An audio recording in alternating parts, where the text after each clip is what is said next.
Hello everyone and welcome back to Thinking About It. Today's review mirrors the title that we're covering, short and sweet. It's Death's Door by Acid Nerve. I'm Ardent Adam. Let's see what's what.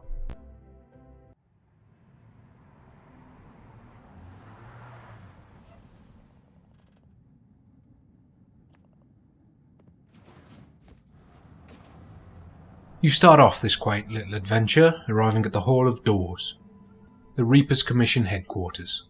This is an otherworldly place depicted by its monochromatic motif. This place serves as your hub, and you will be coming back here often to bank the souls of the vanquished.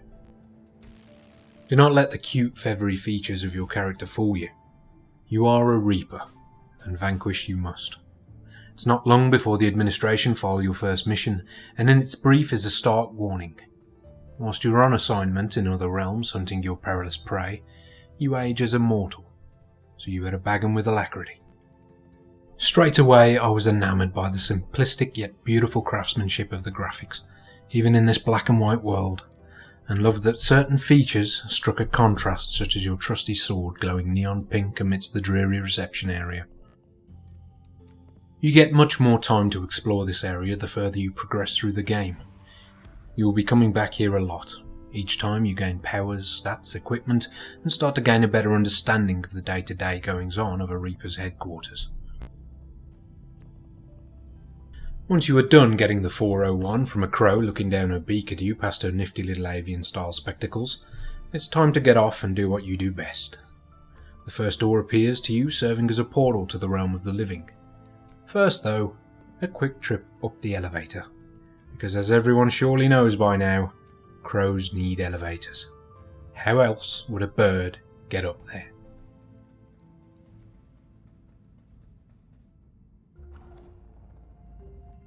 You arrive in the Grove of Spirits, which is the apparent location of your first soul to reap.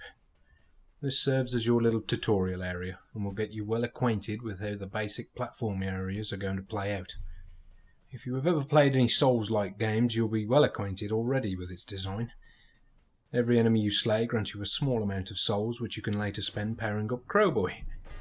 The design of the levels is actually somewhat reminiscent of Dark Souls also.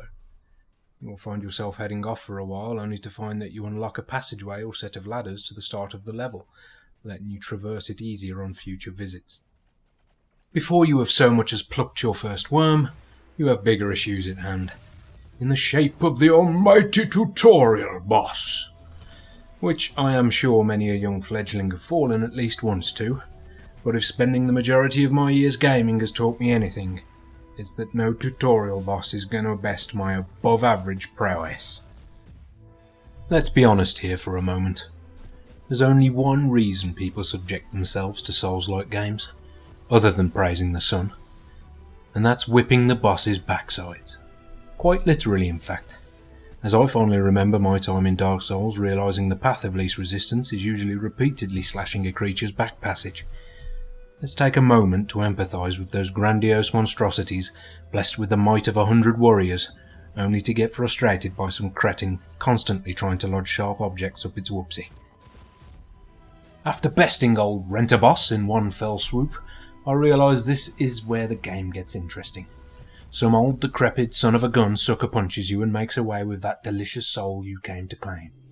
Not only that, he uses it immediately for his own purposes, locking it away in a place you can't reach. And you guessed it, that means trouble and cold sweats as your youthful self realises without that doozy of a soul, you can already feel chronic onset arthritis setting in. This is where the game takes off on your new journey of getting that soul back. But there's a whole bunch of bigger souls you gotta knock down for that sneaky old crow first. This is where I was introduced to what I hate to say is the tedium of the platforming sections. Now don't get me wrong here, the level design is good and the graphics remain on point in their beautifully stylistic approach throughout. But all I found myself wondering is when I get to slap the next boss. The game has a unique health system whereby you need to find seeds, then find a place in the world that allows you to plant them.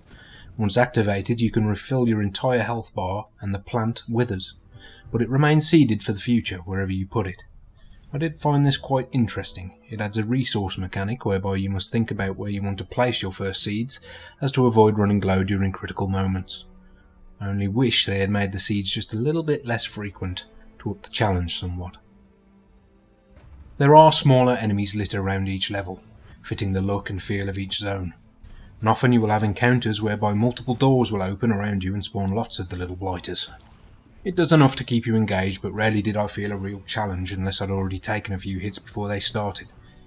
They all have their own attack patterns and abilities you need to take into account, from your bog standard grunts to your roly boys and your shooty boys.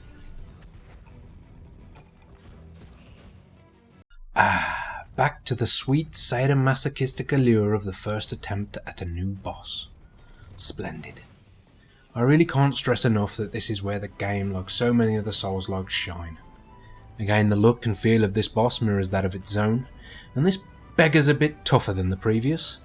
So much so I experienced his own literary masterpiece of To Kill a Mockingbird, or Crow, as it was in my case. And off I went shortly after to go and spend some souls, not because I needed an edge or anything. I'm sure I could have took him without powering up my tail feathers. I love the spell effects and the look of the bosses.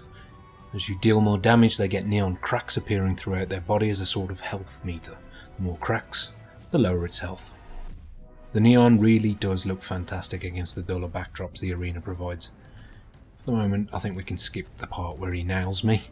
Suffice it to say, I would have had him, but he cheated. The platforming sections do pick up somewhat whenever you enter the domains of the various bosses.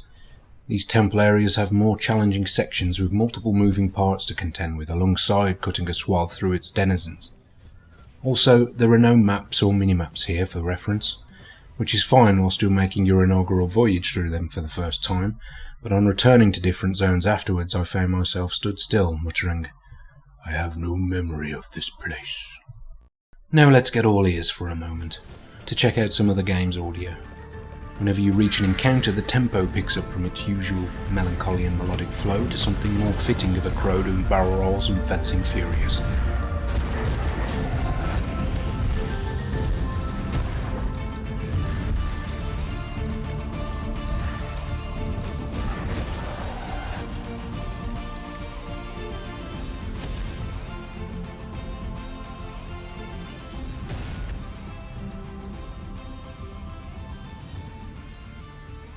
The platform sections have a much more subdued musical approach, with piano harmonies and whimsical instruments doing their best to keep you relaxed, whilst you try to figure out where the bloody hell you're going.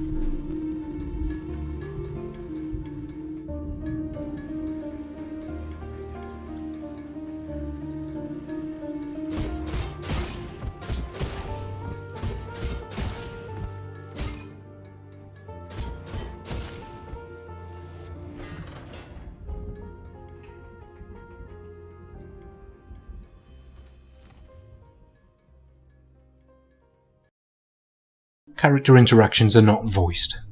They will acknowledge your presence with a grunt here and there, but it's mostly written dialogue. The writing is dark and humorous, and I've found myself chuckling a few times to their drab comments.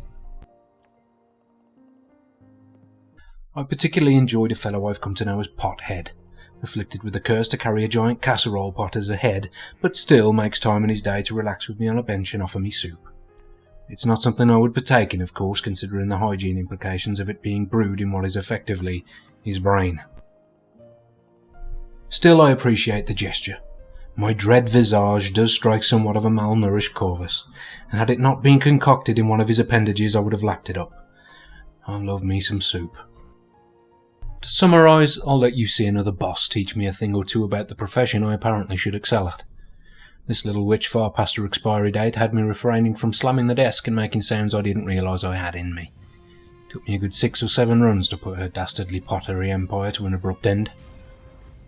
If you are thinking about picking this title up, my view on it is if you like Souls games already, then this game does it really well. It may be that you enjoy platforming elements more than I. They are far from bad. You can tell a lot of thought has gone into the design of different areas.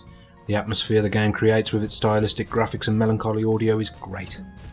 Acid Nerve is an indie developer, and it's published by a well-known brand in Devolver Digital, who've most notably put out Enter the Gungeon, Shadow Warrior and Loop Hero. The game's price point is exactly right. It's $16.79 at present on Steam, and I'd expect you can pick it up at a very fair price whenever it goes on sale. I have really enjoyed my time at Death's Door. It's a quirky little title. The perfect game to delve into when you're in a slump between the onslaughts of battle royales and AAA flops. It's one of those quaint games that has you relax taking in the surroundings of new places, chewing your own lips off during boss battles, and then dosing you with dopamine when you finally get past a part that's had you hard stuck for longer than you would like to admit. Again, I'm Ardent Adam, and in this world of face-first falls and public breakdowns, I'd like to express my gratitude for you taking the time out of your day to watch. I greatly appreciate it. And if it is that you found this review helpful, maybe consider hitting the subscribe button. I can't stress enough how helpful that is in growing the channel. And until next we meet, enjoy your escapism.